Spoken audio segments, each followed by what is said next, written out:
من قرأ الفاتحة. بسم الله الرحمن الرحيم مالك يوم الدين إياك نعبد وإياك نستعين اهدنا الصراط المستقيم صراط الذين أنعمت عليهم غير المغضوب عليهم ولا الضالين. بسم الله أعوذ بالله السميع العليم من الشيطان الرجيم. بسم الله الرحمن الرحيم. الحمد لله رب العالمين.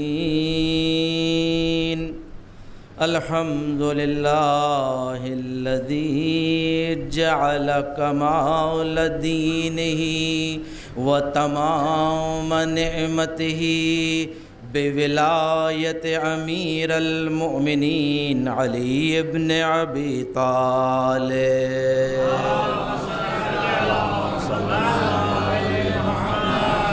ثم الصلاة والسلام والتحیۃ والاکرام علی اشرف الانبیاء والمرسلین وخاتم النبیین ورحمۃ للعالمین جد الحسن والحسین بالقاسم محمد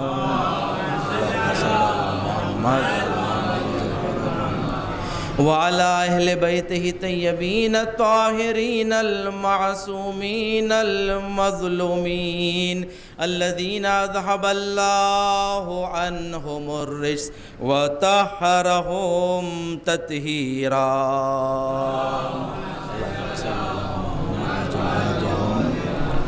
سيما على السيد المطهر والإمام المظفر والشجاع الغزنفر بي شبير وشبر قاسم الطوبى والصقر الأنزع البتين الأشجع المكين العالم المبين الناصر المعين ولي الدين الوالي الولي السيد الرزي الإمام الوسي الحاكم بنص الجلي المخلص الصفي المدفون بالغري ليس بني غالب مظهر العجائب ومظهر الغرائب والشهاب الثاقب والهزبر السالب نقطة دائرة المطالب أسد الله الغالب غالب كل غالب ومطلوب كل طالب صاحب المفاقر والمناقب إمام المشارق والمغارب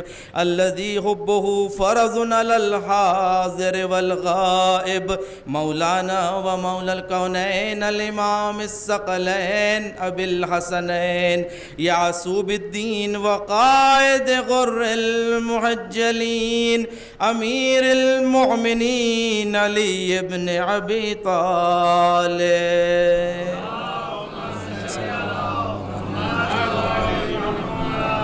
ولعنة الله على أعدائهم أجمعين من الآن إلى قيام يوم الدين. أما بعد فقد قال الله تبارك وتعالى في محكم كتاب المجيد وفرقان الحميد وقوله الحق. بسم الله الرحمن الرحيم. وبشر الصابرين الذين إذا أصابتهم مصيبة قالوا إنا لله وإنا إليه راجعون أولئك عليهم صلوات من ربهم ورحمة وأولئك هم المهتدون. صلوات پڑھیں محمد اللہم صلی علی محمد وآل محمد عجل فرجہم. ایک اعلان سماعت فرمائیں. مجلس عزاء ساتہ منگل کے دن اسی مقام پر بعد مغرب برقرار ہے. آپ سے شرکت کی درخواست ہے اور 1 مرتبہ سورہ حمد 3 مرتبہ سورہ اخلاص کی تلاوت فرما کے مرحوم و مغفور سید محمد نقی ابن سید محمد رضا مرحوم کے لیے سال فرما دیجیے. بسم اللہ الرحمن الرحیم. الرحمن الرحیم مالک یوم الدین ایاک نعبد و ایاک نستعین مستقیم صراط الذین انعمت علیہم غیر المغضوب علیہم ولا الضالین. بسم اللہ الرحمن الرحیم.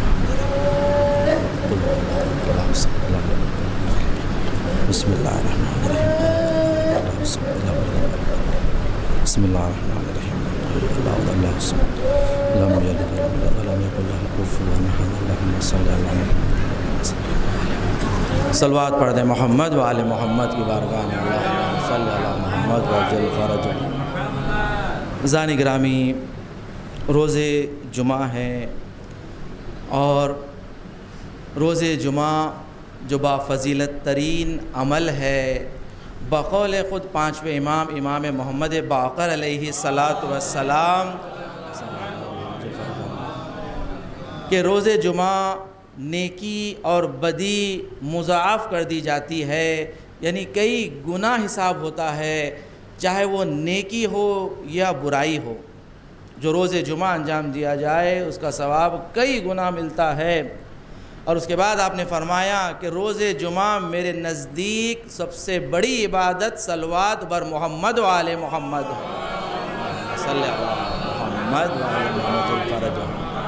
عزیزان گرامی، اس روایت کو آپ کی خدمت میں ہدیہ پیش کرتا ہوں چھٹے امام جعفر صادق علیہ السلام۔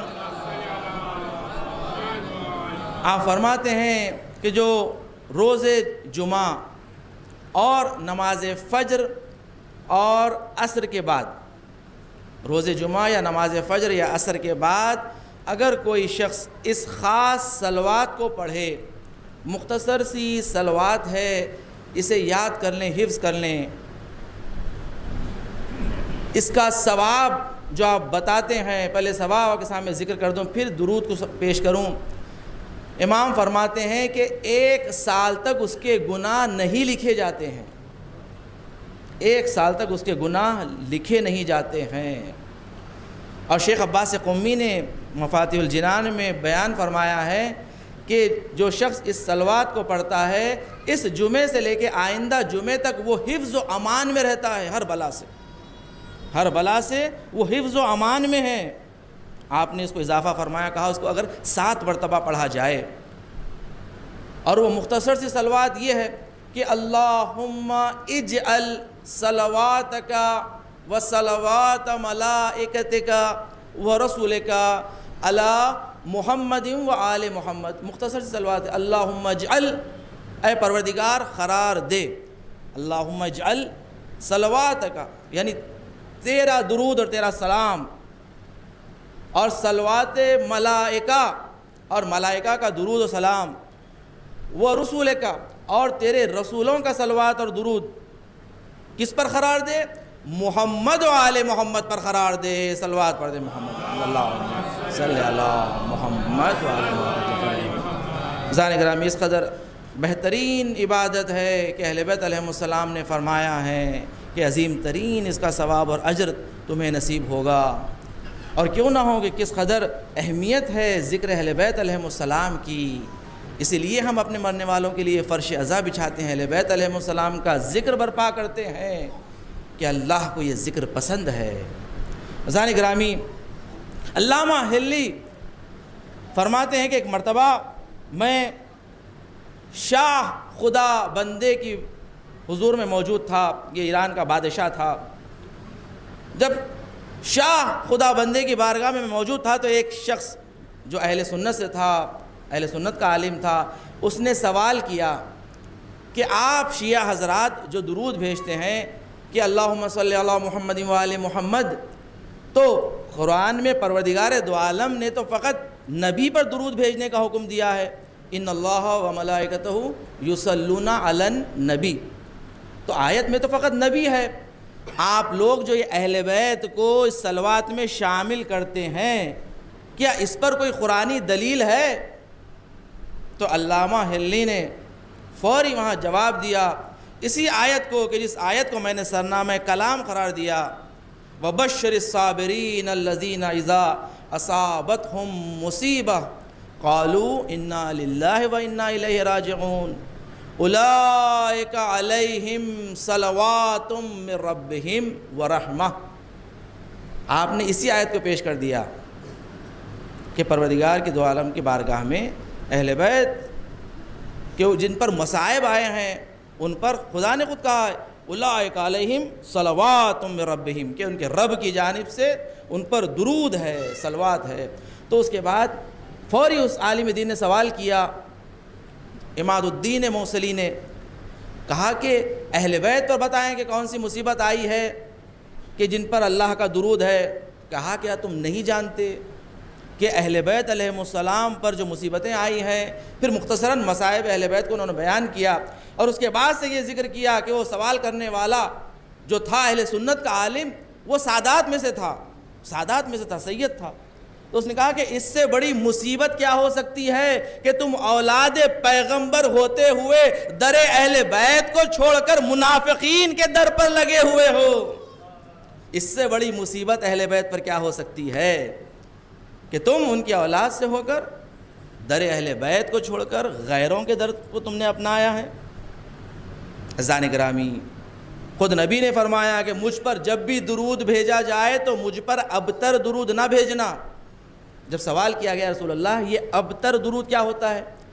ابتر یعنی جو انکمپلیٹ ہو، ناقص ہو۔ فرمایا ناقص درود کیا ہوتا ہے؟ کہا ناقص درود یہ ہے کہ مجھ پر درود بھیجا جائے مگر میری آل پر درود نہ بھیجا جائے، یہ ابتر اور ناقص درود ہے۔ صلوات پڑھے محمد و آل محمد۔ عزیزان گرامی، اور خود نبی نے فرمایا کہ جنت کی خوشبو 500 سال کے فاصلے سے سونگھی جا سکتی ہے۔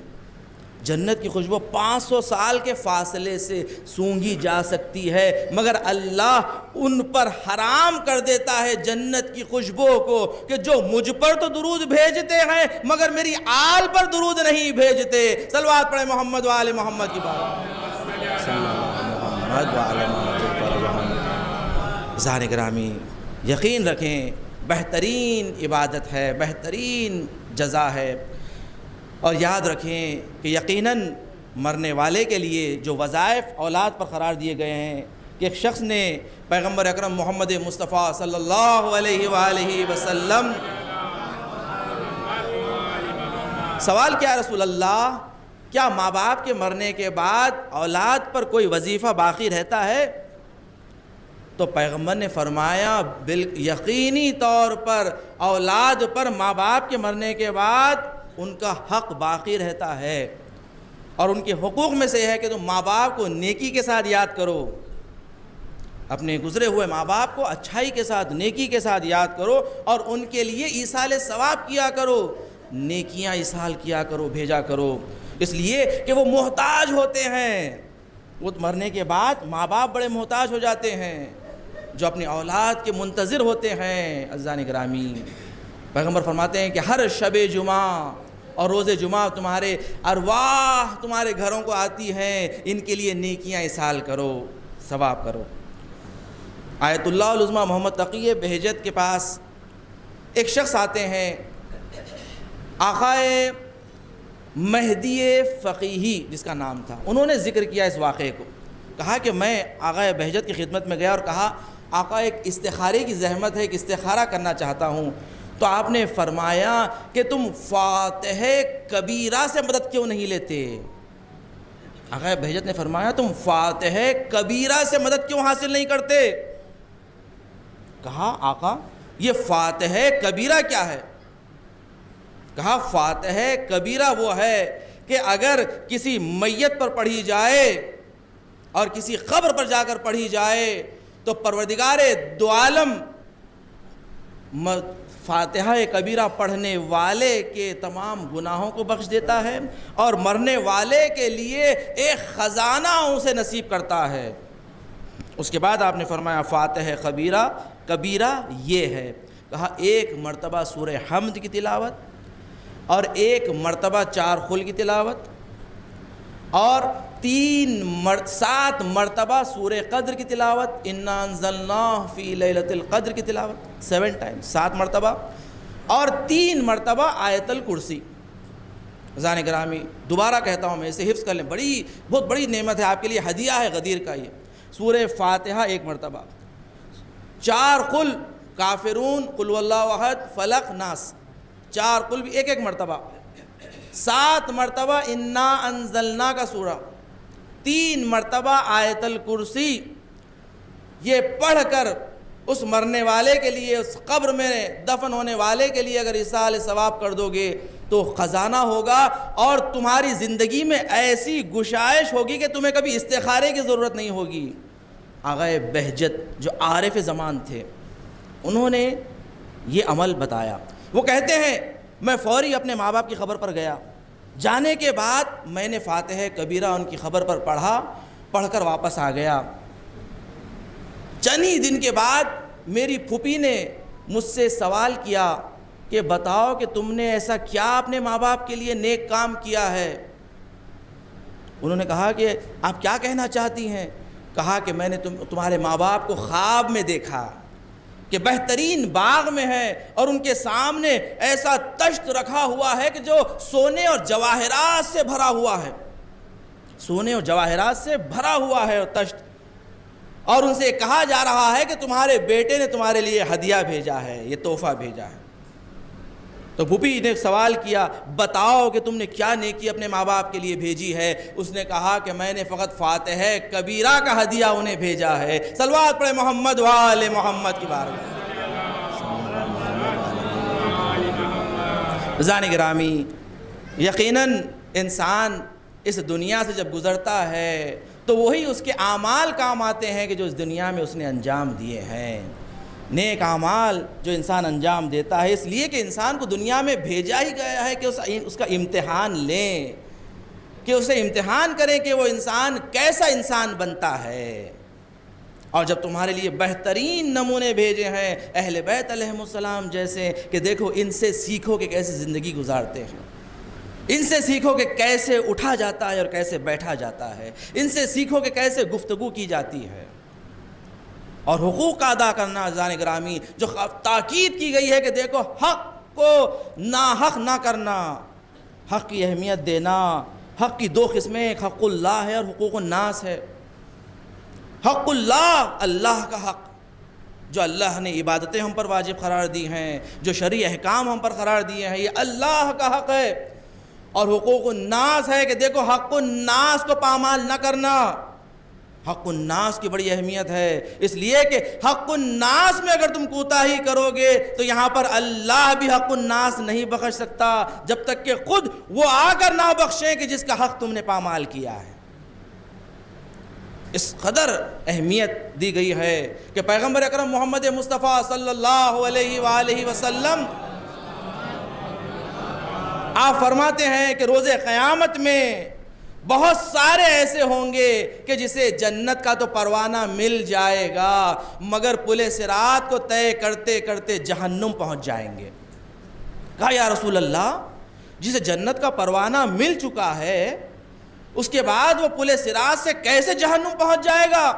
کہا اس لیے کہ جب وہ پل صراط سے گزرے گا تو اسے ہر چیک پوائنٹ پہ روکا جائے گا اور سوال کیا جائے گا، بتا تو نے اپنے حقوق الناس میں کوئی کوتاہی کی یا نہیں کی؟ تو نے صلہ رحم میں کوتاہی کی یا نہیں کی؟ اور فرماتے ہیں کہ اس قدر ہوگا کہ ہر انسان کو اللہ وہاں پر حاضر کر دے گا کہ جس کا حق تم نے پامال کیا ہے دنیا میں، چاہے وہ مال کی صورت میں ہو یا عزت و آبرو کی صورت میں ہو، یا عزت و آبرو کی صورت میں ہو کہ تم نے کسی کی غیبت کی، تم نے کسی پر تہمت لگائی، تم نے کسی کا مال ہڑپا۔ عزیزان گرامی، روز قیامت میں پل صراط سے گزرنے نہیں دیا جائے گا مگر یہ کہ جب تک کہ تم ہر ایک کا جواب دو۔ اور کہتے ہیں کہ جب انسان پل صراط سے جائے گا تو جو لوگ جہنم میں ہوں گے وہ جہنم سے باہر آئیں گے پل صراط پر اور آگے کہیں گے کہ میرا حق مجھے چاہیے۔ وہ کہے گا کہ میں یہاں پر تمہارا حق کیسے ادا کروں؟ تو وہ کہے گا کہ تم اپنی نیکیوں میں سے اتنی نیکیاں مجھے دے دو۔ اس کے بعد نیکیاں تقسیم ہو جائے گی۔ جب نیکیوں کا سارا اعمال نامہ ختم ہو جائے گا، نیکیاں ختم ہو جائیں گی، اور پھر بھی اگر اس کے حقوق باقی رہیں گے تو اس کے بعد یہ کہیں گے کہ اب تو میرے پاس کوئی نیکیاں نہیں ہیں، میں تمہیں کیا دوں؟ وہ کہیں گے کہ ہمارے عذاب میں سے کچھ عذاب تم لے لو، اس لیے کہ ہم جہنم کی آگ میں جل رہے ہیں جو ہم پر 100 سال کی قید لگی ہوئی ہے، اس میں سے 10 سال تم قبول کر لو۔ معاملہ ہوگا وہاں پر، اس کے بعد انسان مجبور ہو جائے گا کہ چند سال جہنم کی آگ کو بھگتنے کے لیے قبول کرنا پڑے۔ پیغمبر نے فرمایا کہ دیکھو حق الناس میں کوتاہی نہ کرنا، حق الناس کی بڑی اہمیت ہے۔ ایک شخص کہتا ہے کہ میں ایک شہر میں داخل ہونا چاہتا تھا کہ شہر کے دروازے بند ہو چکے تھے، شہر کے دروازے بند ہو چکے تھے، مسافر خانہ بند ہو چکا ہے۔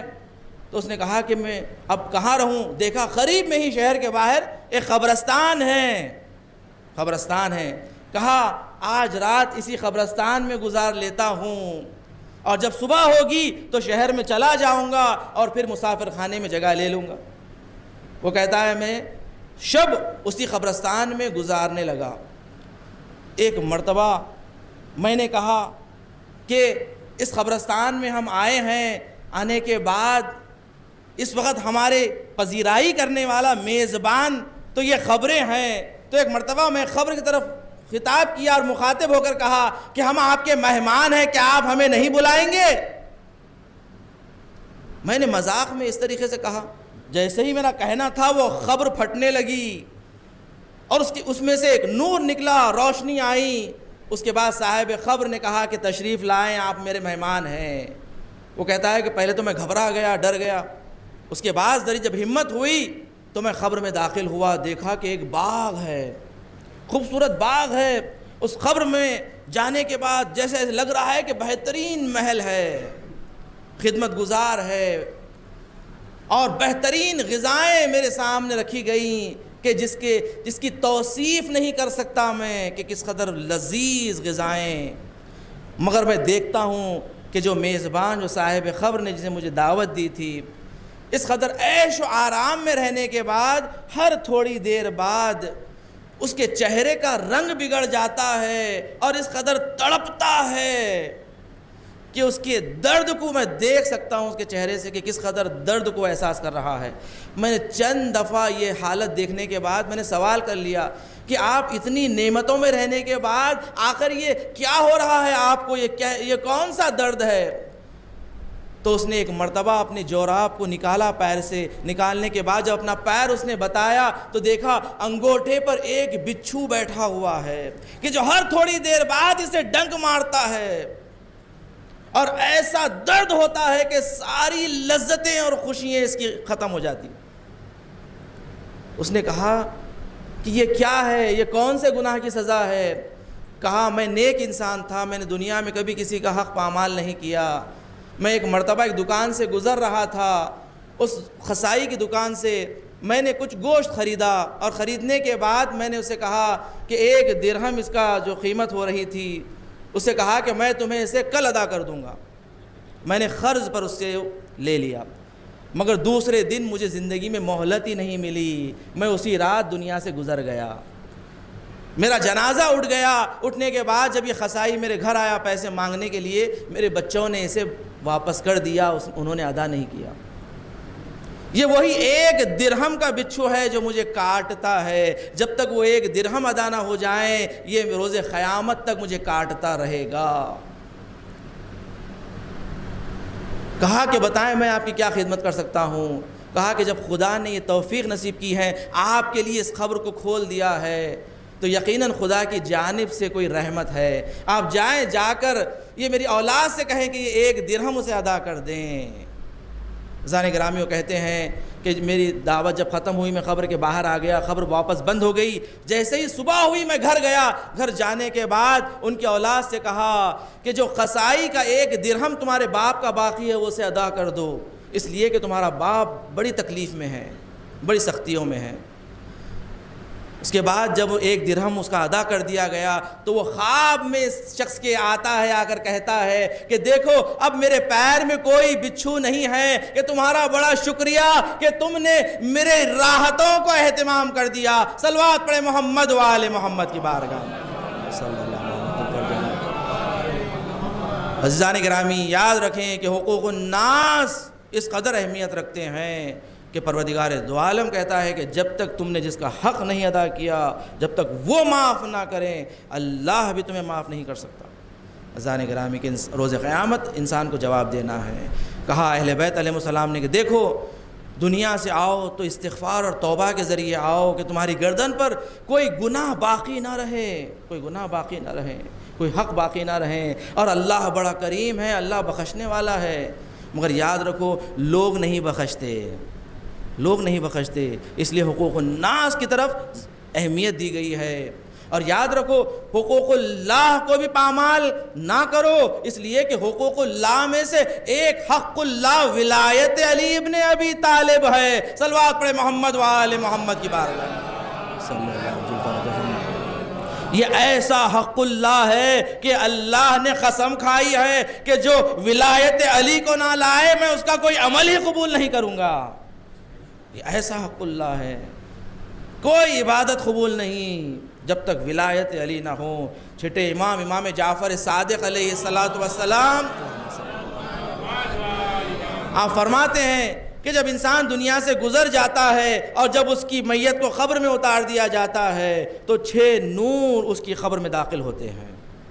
ایک اس کے سرانے آ کر بیٹھ جاتا ہے، ایک اس کے پینتی آ کر بیٹھ جاتا ہے، ایک اس کے دائنی جانب آ کر بیٹھ جاتا ہے، ایک بائیں جانب آ کر بیٹھ جاتا ہے، ایک روبرو آتا ہے اور ایک پشت پر۔ یہ 6 نور جب قبر میں آتے ہیں تو وہ سوال کرتا ہے کہ جو دائنی جانب ہوتا ہے کہ بتائیں آپ کون ہیں؟ تو وہ کہتا ہے میں تمہاری نماز ہوں، یہ تم نے دنیا میں نماز کو برپا کیا، نماز کا اہتمام کیا، تم نے نماز کو پامال ہونے نہیں دیا، میں آج تمہارے ساتھ تمہاری قبر میں موجود ہوں۔ اس کے بعد جو بائیں جانب نور ہوتا ہے اسے سوال کرتا ہے آپ کون ہیں؟ تو وہ کہتا ہے میں تمہاری زکوٰۃ و خمس ہوں کہ جو تم دنیا میں ادا کیا کرتے تھے، لوگوں کے حقوق ادا کرتے تھے، لوگوں کا خیال رکھا کرتے تھے، آج میں تمہارے ساتھ قبر میں رہوں گا، تم گھبرانا نہیں۔ جب روبرو جو نور ہوتا ہے اس سے سوال کرتا ہے آپ کون ہیں؟ تو وہ کہتا ہے کہ میں تمہارا روزہ ہوں جو تم دنیا میں روزے رکھا کرتے تھے، اور میں آج تمہاری ڈھال بن کر تمہیں حفاظت کروں گا ہر بلا سے۔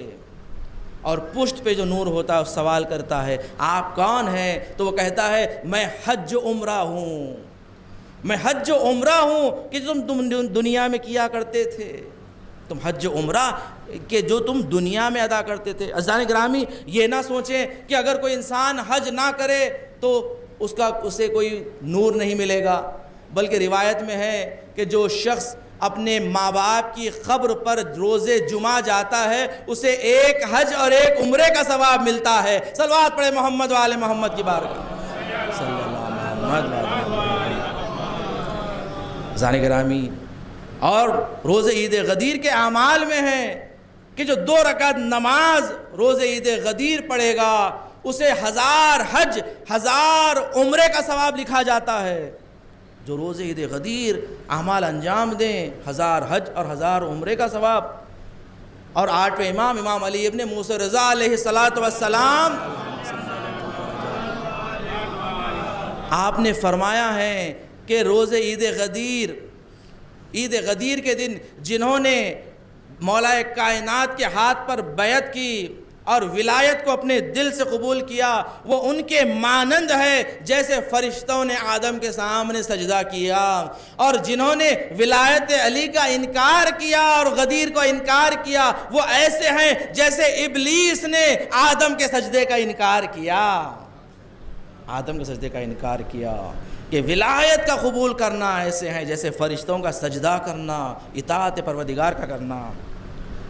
عزیزان گرامی اس روایت کو مکمل کر دوں پھر فضائل غدیر بیان کروں کہ کہتے ہیں کہ ایک مرتبہ جب وہ اپنی پینتی کے جانب نور سے سوال کرتا ہے بتائیں آپ کون ہیں؟ تو وہ کہتا ہے میں صلہ رحم ہوں جو تم دنیا میں اپنے رشتہ داروں کے ساتھ صلہ رحم کیا کرتے تھے، ان کے ساتھ میل جول کیا کرتے تھے، ان کی مشکلات میں تم مدد کیا کرتے تھے، یہ صلہ رحم ہے۔ آج وہ کہے گا کہ میں تمہیں پینتی کی جانب سے تمہاری حفاظت کروں گا۔ اب جب سرانے کی جانب دیکھے گا اس قدر نورانی چہرہ ہوگا، اس قدر نور سے قبر پر نور ہو جائے گی، وہ کہے گا بتائیں آپ کون ہیں کہ اس قدر آپ کا چہرہ نورانی ہے، قبر کو نورانی کر دیا ہے آپ نے۔ تو وہ نور کہے گا کہ میں ولایت امیر المومنین علی ابن ابی طالب علیہ السلام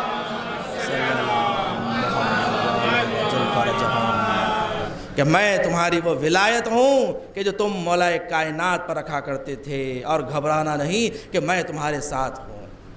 عزیزان گرامی، یقیناً مولا کائنات کی ولایت بہت بڑی ہدیہ ہے، بہت بڑا نعمت ہے۔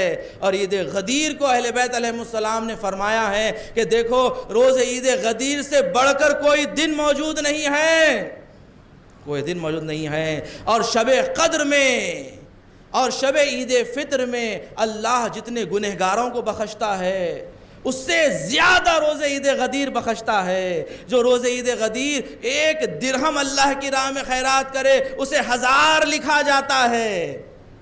اور جو کسی ایک مومن کو کھانا کھلا دیں، وہ ایسے ہیں جیسے 1,24,000 پیغمبروں کو اس نے کھانا کھلایا ہے۔ ایک مومن کو روز عید غدیر کھانا کھلانے میں ایسے ہیں 1,24,000 پیغمبروں کو کھانا کھلائیں۔ اور آٹھویں امام علی ابن موسیٰ رضا علیہ السلام، یہ آپ کی سیرت تھی کہ روز عید غدیر آپ تحفے دیا کرتے تھے، ہدیے دیا کرتے تھے، لباس بھیجا کرتے تھے اپنے چاہنے والوں کو، اور کہتے تھے کہ آج روز عید غدیر ہے۔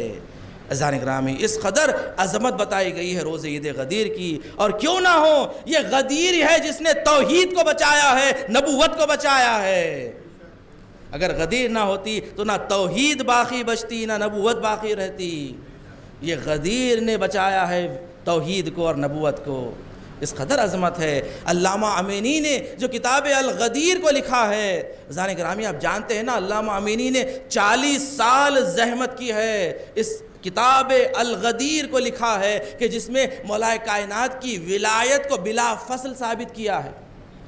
اور کتاب الغدیر کی پہلی جلد جب چھپ کر بحرین گئی تو 30,000 اہل سنت ایک ہی دن میں شیعہ ہو جاتے ہیں۔ 30,000 اہل سنت غدیر کی پہلی جلد پڑھ کر شیعہ ہوتے ہیں۔ عزیزان گرامی، اس قدر آپ نے زحمتیں انجام دی ہیں، اس قدر زحمتیں کی ہیں کہ اس قدر آپ کا مقام بلند ہے کہ وہ کہتے ہیں کہ میں کتاب الغدیر جو میں نے اہل بیت کے عشق میں لکھی ہے کہ جو اگر صلوات کو اس طرح پڑھتا ہے میں الغدیر کے ثواب میں اسے بھی شریک کرتا ہوں۔ وہ کہتے ہیں کہ جب بھی صلوات پڑھو تو ایسے پڑھو، اللہم صلی علی محمد وآل محمد وعجل فرجہم، صلوات پڑھیں محمد وآل محمد۔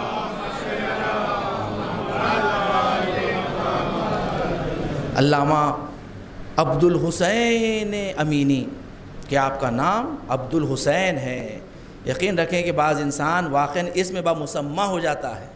عبد الحسین اہل بیت کا غلام ہو جائیں، حسین کا غلام ہو جائیں، بہت بڑی بات ہے انسان۔ عزیزان گرامی، بڑی زحمتیں کی ہے کتاب الغدیر، اور کتاب الغدیر کے بعد آج تک کسی نے اس کا جواب نہیں لکھا، اس لیے کہ بہت ساری کتابوں کے فوری جواب لکھ دیے جاتے ہیں، مگر آج تک کسی نے الغدیر کا جواب نہیں لکھا، اس لیے کہ آپ نے ساری سندیں جو پیش کی ہے اہل سنت کی تمام معتبر کتابوں سے پیش کیا ہے، کوئی انکار نہیں کر سکتا اس کی سندوں کی۔ اور ایک مرتبہ علامہ امینی کے گزرنے کے بعد ایک ان کے شاگرد نے خواب میں دیکھا کہ علامہ امینی آ رہے ہیں اور حوض کوثر ہے، اور حوض کوثر پر مولا کائنات تشریف فرما ہے، اور چاہنے والے حوض کوثر سے گزر رہے ہیں، اور آتے ہیں مولا کائنات حوض کوثر سے کاسے کو ڈباتے ہیں اور چاہنے والوں کو پلاتے ہیں۔ ایک مرتبہ جب علامہ امینی قریب آ رہے تھے، مولا کائنات اپنی کرسی سے بلند ہوتے ہیں اور اپنے آستین کو پلٹتے ہیں، پلٹنے کے بعد اب کاسے کو زمین پر رکھ دیتے ہیں، اس کے بعد آپ نے اپنے دست مبارک کو حوض کوثر میں ڈبایا، ڈبانے کے بعد اس طرح علامہ امینی کے منہ کو اپنے ہاتھ مبارک کو، دست مبارک کو آپ کے لبوں پر لگا دیا، اور علامہ امینی حوض کوثر سے سیراب ہوتے جاتے۔ مولا کائنات کی زبان سے یہ دعا نکلتی ہے کہ اللہم بیض وجہہ کما بیض وجہی فی الدنیا، اے اللہ امینی کے چہرے کو نورانی کر دینا جس طرح امینی نے میرے چہرے کو دنیا میں نورانی کر دیا۔ صلوات پڑھے محمد وآل محمد کی بارگاہ۔ عزیزان گرامی، جنہوں نے ولایت کے راستے میں قربانیاں پیش کی، یقیناً اہل بیت کے نزدیک بڑا مقام و مرتبہ رکھتے ہیں۔ ایک اہل سنت کے عالم دین جو شیعہ ہو چکے تھے، انہوں نے کتاب لکھی کہ مجھے شیعہ ہونا چاہیے تھا، اس عنوان پر انہوں نے کتاب لکھی کہ جس کا نام تھا علامہ شریف زاہدی۔ علامہ شریف زاہدی کہتے ہیں ایک مرتبہ کہ میں بڑی کوشش کیا یہ مسلمانوں کو سمجھانے کی کہ جو غدیر میں پیغمبر نے فرمایا کہ میں جس کا مولا علی اس کا مولا، تو اہل سنت یہ کہہ کر گزر جاتے ہیں یہاں پر مولا کے معنی دوست کے ہیں، مولا کے معنی دوست کے ہیں، جو مجھے دوست رکھتا ہے وہ علی کو بھی دوست رکھیں۔ میں نے بڑا سمجھانے کی کوشش کیا، دلائل پیش کیے، مگر کوئی سمجھتا نہیں، سنتا نہیں، کہتے نہیں کوئی دوست کے معنی میں ہے۔ میں نے ایک مرتبہ جو کتاب پڑھ رہا تھا وہ کتاب رکھ دیا، میں نے دیکھا کتاب کے اوپر لکھا ہوا ہے مصنف کا نام مولوی مولانا محمد عمر، اس طرح ان کا نام ہے، مولانا محمد عمر۔ میں نے جیسے ہی دیکھا میں نے فوری جا کر تمام ان علماء سے سوال کیا، مولویوں سے سوال کیا کہ بھائی یہ بتائیں کہ یہاں پر اس کتاب پہ جو مولانا محمد عمر کی جو کتاب ہے انہیں مولانا کیوں کہتے ہیں، مولانا کے معنی کیا ہے؟ کہا مولانا کے معنی ہے ہمارے سرپرست، ہمارے رہبر، ہمارے آقا، یہ مولانا کے معنی ہے۔ کہا کہ آپ اپنے جیسے مولویوں کو، گنہگار مولویوں کو اپنا آقا اور سرور اور آقا بنانے کو تیار ہے، مگر غدیر میں جہاں پر پیغمبر نے بتایا من کنت مولا فہذا علی مولا، وہ مولا سمجھ میں نہیں آیا۔ وہاں پر مولا کے معنی دوست کے لے رہے ہیں، اور آپ جیسے نجیس نطفوں کو آپ اپنے آپ کو مولانا کہلاتے ہیں اور سرور کہلاتے ہیں۔ عزیزان گرامی، میں یہاں پر یہ نہیں کہنا چاہتا ہوں کہ ہم کسی کو مولانا نہیں کہنا چاہیے، ہم جانتے ہیں ہم کسی کو مولانا کہتے ہیں تو ایک چھوٹا سا طالب علم بھی مولانا ہو سکتا ہے، اور ہمارے مولا بھی مولا ہے اور پروردگار بھی مولا ہے، مگر ہم جانتے ہیں کہ اللہ کا مولا ہونا اور بات ہے، نبی کا مولا ہونا اور بات ہے، علی کا مولا ہونا، اور نبی اور علی کا مولا ہونا ایک ہی ہے، اس لیے کہ پیغمبر نے خود کہا من کنت مولا فہذا علی مولا، کہ جیسا میں مولا علی بھی اسی کا ویسے ہی مولا ہے۔ ہم جانتے ہیں، ہم کسی کو قبلہ بھی کہتے ہیں تو قبلہ کے معنی یہ نہیں ہوتے کہ خانہ کعبہ ہے، بچہ جانتا ہے کہ اگر ہم کسی کو کہتے بھی ہیں کہ یہ قبلہ ہے تو یعنی خانہ کعبہ ہمارا مراد نہیں ہوتا ہے۔ تو انہوں نے سوال کیا اہل سنت کے تمام علماء سے کہ آپ جب اپنے مولویوں کو مولانا کہتے ہیں تو اس سے مراد سرور لیتے ہیں، آقا لیتے ہیں، مگر غدیر میں مولا کو آپ دوست کہتے ہیں۔ کہا پھر بھی انہوں نے نہیں مانا، توجیہ کرنے لگے۔ میں نے جب اپنے ایک دوست سے بڑی گفتگو کی، اس کے بعد جب وہ نہیں مانے چلے گئے سیستان اور بلوچستان کی جانب وہ جانے لگے، بہت 1 گھنٹے کا سفر وہ کر چکے تھے۔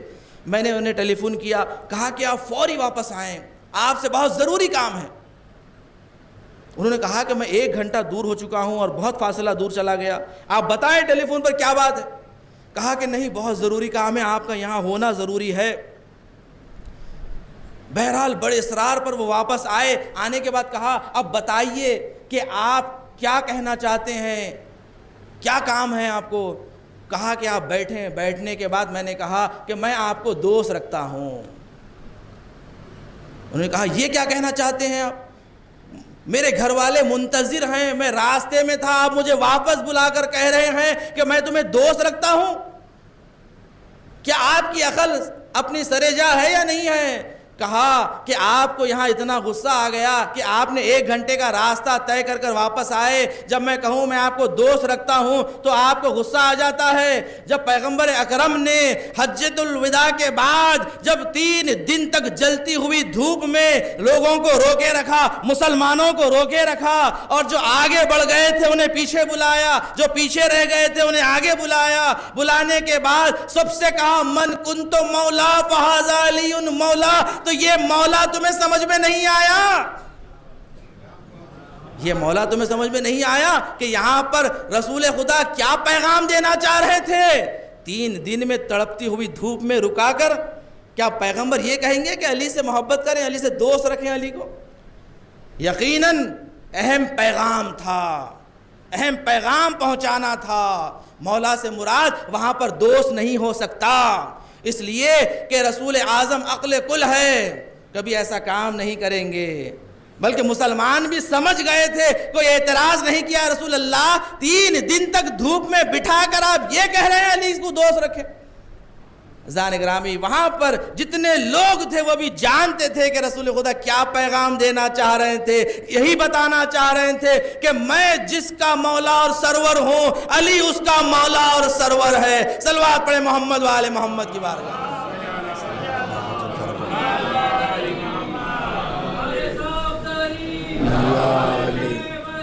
یا علی اللہم صلی علی محمد و آل محمد۔ عزیزان گرامی، یوم غدیر یہ اہل ولا کی عید ہے، یہ اپنی پاکیزگی طہارت کو پیش کرنے کا دن ہے۔ اور خود عید غدیر کی دعاؤں میں یہ فقرہ ہے کہ پروردگار میں تیرا شکر گزار ہوں کہ میں علی کے چاہنے والوں میں شمار ہوں، میں اہل ولا میں سے ہوں، اور پروردگار میری نسل میں بھی اس ولایت کو باقی رکھنا۔ روز عید غدیر جو اہم ترین دعا تعلیم دی اہل بیت نے، اپنی نسل کے لیے بھی دعا کرو کہ ان کے اندر بھی یہ ولایت باقی رکھیں۔ عزیزان گرامی، یقیناً اہل بیت علیہم السلام کا ایک ایسا در ہے کہ جس در سے اگر کوئی وابستہ ہو جائے تو پھر نہ اسے دنیا میں کوئی تکلیف ہے نہ آخرت میں کوئی تکلیف ہے۔ مرنے کے بعد بھی اگر کوئی سہارا ہے تو اہل بیت علیہم السلام کا ہی سہارا ہے۔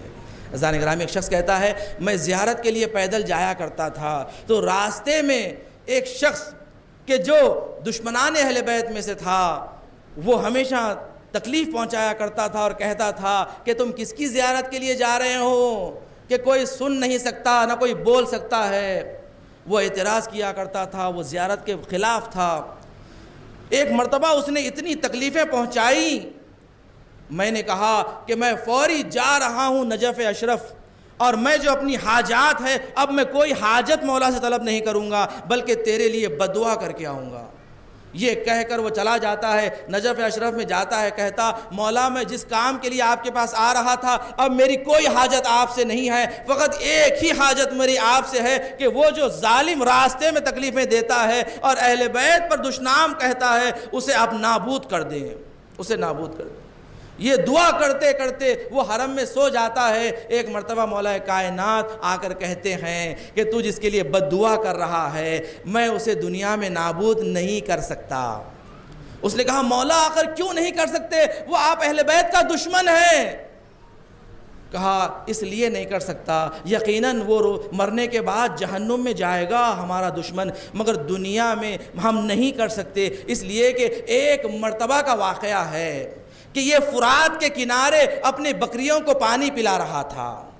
ایک مرتبہ فرات کا پانی جب چھلک رہا تھا تو اس نے اپنے دل میں سوچا کہ یہ فرات کا پانی کس قدر چمک رہا ہے کہ ہائے حسین پر یہ پانی کو بند کر دیا گیا تھا، ہائے حسین کے بچوں پر یہ پانی کو بند کر دیا گیا، ارے 3 دن تک بچے پیاسے رہے۔ یہ اس نے سوچا اور سوچنے کے بعد اس کی آنکھیں نم ہو گئی، اس کی آنکھیں نم ہو گئی اور میرے حسین کے لیے اس نے آنسو بہایا۔ بس وہ ایک آنسو کی وجہ سے ہم اسے دنیا میں عذاب نہیں کر سکتے، وہ امان میں ہے۔ عزیزان گرامی، وہ شخص اس خواب کے بعد وہ واپس آتا ہے، وہ شخص وہیں کھڑا ہوتا ہے، کہتا ہے کیا تم نے اپنے مولا سے میری شکایت کی؟ اس نے کہا ہاں میں نے اپنے مولا سے تیری شکایت کی، مگر میرے مولا نے کہا کہ تجھے اس دنیا میں عذاب نہیں کر سکتا، اور اس لیے نہیں کر سکتا کیونکہ ایک مرتبہ تو فرات پر کھڑا تھا، اپنی بکریوں کو پانی پلا رہا تھا، حسین کو تو نے یاد کیا، حسین کی تشنگی کو تو نے یاد کیا، تیری آنکھوں سے آنسو روا ہو گئے، اس لیے میرے مولا نے کہا کہ تجھے عذاب نہیں کریں گے۔ بس یہ سننا تھا، کہا اس واقعے کو میرے اور خدا کے علاوہ کوئی نہیں جانتا تھا، میں آج سے ایمان لاتا ہوں تیرے مولا پر، میں آج سے مولا کا غلام ہوں۔ عزیزان گرامی سوچے اس حسین کی پیاس پر جو گریا کرتا ہے وہ شہزادی کس قدر دعائیں دیتی ہے۔ عزیزان گرامی ہاں جب کوئی گزر جاتا ہے تو ماں کو پرسہ دیا جاتا ہے، شہزادی تشریف لاتی ہے۔ جس مجلس میں میرے بیٹے پہ گریا کیا جاتا ہے عزیزان گرامی یقیناً جو مومن اس دنیا سے گزر گیا اسے تشییع جنازہ کیا گیا، اولاد نے اس کے جسم کے مبارک کو قبر میں اتارا، بڑے احترام سے اتارا باپ کے جنازے کو، اور سب نے ان بچوں کو سینے سے لگا کر پرسا دیا۔ ایک بچہ ایک بیٹا کربلا میں بھی تھا، ارے کسی نے باپ کا پرسا نہیں دیا، کسی نے سید سجاد کو سینے سے نہیں لگایا، ارے کسی نے سکینہ کو یتیمہ سمجھ کر پرسا نہیں دیا، بلکہ سکینہ کو تماچے لگے، سید سجاد کو تازی آنے لگے۔ ہاں عزیزان گرامی ایک شخص کہتا ہے میں نے سید سجاد سے پوچھا مولا میں اس وقت حاضر تھا جب دربار میں مختار کو زوارد کیا گیا تھا، میں اس وقت بھی حاضر تھا جب مسلم ابن عقیل کو دربار میں حاضر کیا گیا تھا، اور میں اس وقت بھی موجود تھا جب آپ کو دربار میں لایا گیا تھا۔ مولا مگر یہ کوفے کے دربار کا منظر کچھ اور ہی تھا، جب مختار اور مسلم کو لایا گیا تھا ایسے لگ رہا تھا زنجیروں میں جکڑا ہوا شیر ہے کہ جسے دربار میں لایا جا رہا ہے، مگر مولا مجھے معاف کر دینا جب آپ کو لایا گیا آپ کا سر جھکا ہوا تھا، کمر جھکی ہوئی تھی۔ مولا نے کہا تو نے انصاف نہیں کیا، ارے تو نے یہ نہ دیکھا مختار کے ساتھ میرے چچا مسلم کے ساتھ ان کی ماں بہنیں بے پردہ چادر نہیں تھی، ارے سید سجاد کے ساتھ میری ماں بہنیں بے پردہ چادر، ارے میری پھوپھی زینب بے پردہ چادر میرے ساتھ تھی۔ عزیزان گرامی یقیناً اس گھر میں یک عبادت دیگری بہت ساری اموات ہو گئی ہے، جانتا ہوں کہ اتنی میتیں کسی گھر میں ہو جائے تو کس قدر سخت ہوتا ہے۔ میں کہوں گا ذرا کربلا والوں کا بھی سوچے، ایک دن میں 72 جنازے۔ عزیزان گرامی ایک مرتبہ شام غریبہ میں تمام عورتوں نے یہ سوچا کہ حسین کے یتیم بچے بھوکے و پیاسے ہیں، اب تو سب مرد مر چکے ہیں، عورتیں ہیں، بچے ہیں، چلو ان کے لیے کچھ کھانے کا اہتمام کریں۔ اب خواتین میں انتخاب ہوا، حرملہ کی زوجہ نے کہا میں آگے نہیں بڑھ سکتی اس لیے کہ میرے شوہر نے علی اصغر کے گلے پہ سے شعبہ تیر کو مارا۔ سنان بن انس کی زوجہ نے کہا میں آگے نہیں بڑھ سکتی اس لیے کہ میرے شوہر نے علی اکبر کو گھوڑے سے زمین پر اتارا۔ عزیزان گرامی ایک مرتبہ کہا کہ حر کی زوجہ کو بھیجا جائے، اس لیے کہ حر نے امام حسین پر اپنی جان کو نچھاور کر دیا، حر کی زوجہ پر کوئی غم نہیں ہے۔ ایک مرتبہ حر کی زوجہ آئی اپنے ساتھ کچھ کھانا اور پانی لیے ہوئے خیموں میں داخل ہوئے، جلے ہوئے خیموں کے پاس بیبیاں بیٹھی ہوئی ہیں، کہا یہ بیبی یہ کچھ پانی ہے اور کچھ کھانا ہے اسے کھا لے۔ سید سجاد کی جانب پیش کیا، سید سجاد نے کہا پھوپھی زینب اے پانی کو پی لیجئے۔ جناب زینب نے کہا سید سجاد ذرا یہ تو بتاؤ کہ میرا بھائی حسین پیاسا شہید ہو گیا، میں کیسے پانی پیوں؟ سید سجاد ذرا یہ تو بتاؤ میرا علی اکبر پیاسا شہید ہو گیا۔ عزیزان گرامی سید سجاد سے جناب زینب نے پوچھا سید سجاد ذرا یہ تو بتاؤ میت کے گھر میں کب دسترخوان بچھایا جاتا ہے، کب یتیموں کو کھانا کھلایا جاتا ہے؟ ارے جب لاشیں دفن ہو جائے، ارے جب میت دفن ہو جاتی، جب گھر میں یتیموں کو کھانا کھلایا جاتا ہے، اے سید سجاد ہماری لاشیں ابھی جلتی ہوئی زمین پر پڑی ہے، ارے زینب کیسے پانی پی؟ ایک مرتبہ سید سجاد نے کہا پھوپھی اماں ذرا آسماں کی جانب نگاہ کرے. اب جو زینب نے دیکھا حوض کوثر ہے, حسین کھڑے ہیں, علی اکبر کھڑے ہیں, یہ کہتے ہیں جب تک میری بہن زینب, جب تک میری پھوپھی زینب پانی نہ پیے گی ہم حوض کوثر سے سیراب نہیں ہوں گے. اب جناب زینب نے کاسے کو اٹھایا, اٹھانے کے بعد سکینہ کو ڈھونڈنے لگی, سکینہ کو بلایا گیا, جناب سکینہ آئی, آنے کے بعد جناب زینب نے سکینہ کو کہا سکینہ یہ پانی پی لو. جناب سکینہ نے کہا اے پھوپھی اماں آپ بھی تو پیاسی ہے, ارے آپ کیوں نہیں پی رہی ہے پانی؟ جناب زینب نے کہا پہلے بچوں کو پلایا جاتا ہے پھر بڑے پیتے ہیں. ارے سکینہ نے جلدی سے کاسے کو اپنے ہاتھ میں لیا, میدان کی جانب دوڑنے لگی. زینب نے پوچھا کہاں کا ارادہ ہے؟ کہا میرا بھائی علی اصغر.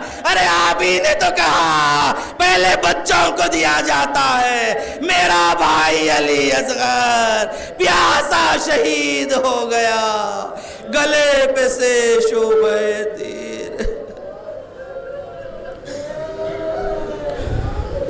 اللہ لعنت اللہ علی قوم الظالمین وَسَيَعْلَمُ الَّذِينَ ظَلَمُوا أَيَّ مُنْقَلِبٍ يَنْقَلِبُونَ. بار الہ پروردگارہ ہم سے ذکر خلیل کو قبول فرما, پروردگارہ مرحوم کو درجات عالیہ نصیب فرما, جوار معصومین میں جگہ عنایت فرما. پروردگارہ مرحوم کے خانوادے کو کوئی غم نہ دے سوائے غم حسین کے. پروردگارہ انہیں صبر جمیل عنایت فرما. پروردگارہ تجھے واسطہ محمد وآل محمد کا, دنیا میں جہاں جہاں مومنین مومنات بیمار ہیں علی التماس سے دعا کہتے ہیں شفاء کاملہ واجلہ عنایت فرما. جلد سے جلد شر کرونا وائرس کا خاتمہ فرما. دنیا میں جہاں جہاں مومنین مومنات ہیں ان کی جان و مال عزت و آبرو دین و ایمان کی حفاظت فرما. مقامات مقدسات کی حفاظت فرما. علماء اعلام مراجع اکرام کا سایہ ہمارے سروں پر قائم و دائم فرما. دشمنان اہل بیت کو نیست و نابود فرما. امام زمانہ کے ظہور میں تعجیل فرما. ہمیں امام کے اعوان و انصار میں شمار فرما. آپ سے گزارش ہے ایک مرتبہ سورہ حمد 3 مرتبہ سورہ اخلاص کی تلاوت فرما کے سید محمد نقی مرحوم و مغفور ابن سید محمد رضا رضوی مرحوم کے لیے سال فرما دیں.